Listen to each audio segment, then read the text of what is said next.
નમસ્કાર દર્શક મિત્રો, આપ સૌનું સ્વાગત છે નેટવર્ક ન્યૂઝ ચેનલમાં। હું છું તમારી સાથે એન્કર તનિષ્કા। વિગતવાર સમાચાર પર નજર કરીએ તો મહેસાણા જિલ્લામાં આવેલા વસઈ ગામે શેઠ GS હાઈસ્કૂલના લોકાર્પણ કાર્યક્રમ યોજાયો હતો। આ કાર્યક્રમમાં વિજાપુરના દાનવીર મણિલાલ જોશીની 75મા વર્ષની અનોખી ઉજવણી કરવામાં આવી હતી, જેમાં વિવિધ સ્થળોએ લોકાર્પણ, વૃક્ષારોપણ તથા જરૂરિયાતમંદ શાળાના બાળકોને નોટબુકનું વિતરણ કરવામાં આવ્યું હતું। આ પ્રસંગે શેઠ GS હાઈસ્કૂલના બાળકો માટે પાણીની પરબ જલધારાનું લોકાર્પણ કરવામાં આવ્યું હતું। સાથે સાથે શાળાના તમામ બાળકોને ગણવેશ તથા ચોપડા આપવામાં આવ્યા હતા।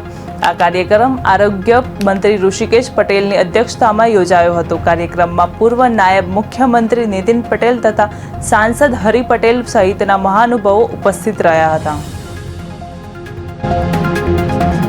તો 5 સ્ટાર ને 7 સ્ટાર હોટલમાં ઉજવતા હોય છે। મેં આ નક્કી કર્યું છે કે આપણા ભૂલકાઓના વચ્ચે ગઈ વખતે અમે અંબાજીપરામાં જન્મદિવસ ગયો મારો ઉજવેલો અને 700 બાળકોને સ્કૂલ બેગ અને યુનિફોર્મ આપેલા। આ વખતે પણ લગભગ 400-500 બાળકોને યુનિફોર્મ આપ જોઈ શકો છો જે પહેરીને બેઠા છે। ગઈકાલે વિતરણ કર્યું, 500 ડઝન ચોપડાઓનું વિતરણ કર્યું। ચામુંડાનગર સ્કૂલની અંદર ગેટ બનાવ્યો, એક ક્લાસરૂમ ઓછો પડતો હતો તો એક ક્લાસરૂમ બનાવ્યો। કન્યા શાળાની અંદર અન્નપૂર્ણા ભવન બનાવ્યું અને અહીંયા આપણે પ્રાચીન શિવ મંદિર જે અખાડા મહાદેવ છે ત્યાં ગેટ બનાવ્યો।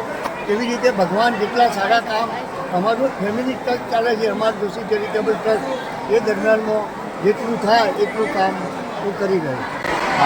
શ્રી મણિકાકા મારા જે વડીલ છે એમને હું વંદન કરું છું। એમના 75 વર્ષ જે પૂરા થાય છે એ બદલ હું ખૂબ ખૂબ શુભકામનાઓ પાઠવું છું અને સાથે સાથે હું એ પણ એમની પ્રવૃત્તિને બિરદાવું છું કે ગામના વિકાસ માટે એમણે એક ખૂબ જ પ્રયત્ન કર્યા છે, ખૂબ જ દાન આપેલું છે અને અમે તમામ ગામ લોકોએ એમને અમારા ગામના ભામાશા તરીકે ઉપનામ આપ્યું છે। હું ખૂબ ખૂબ વંદન કરું છું।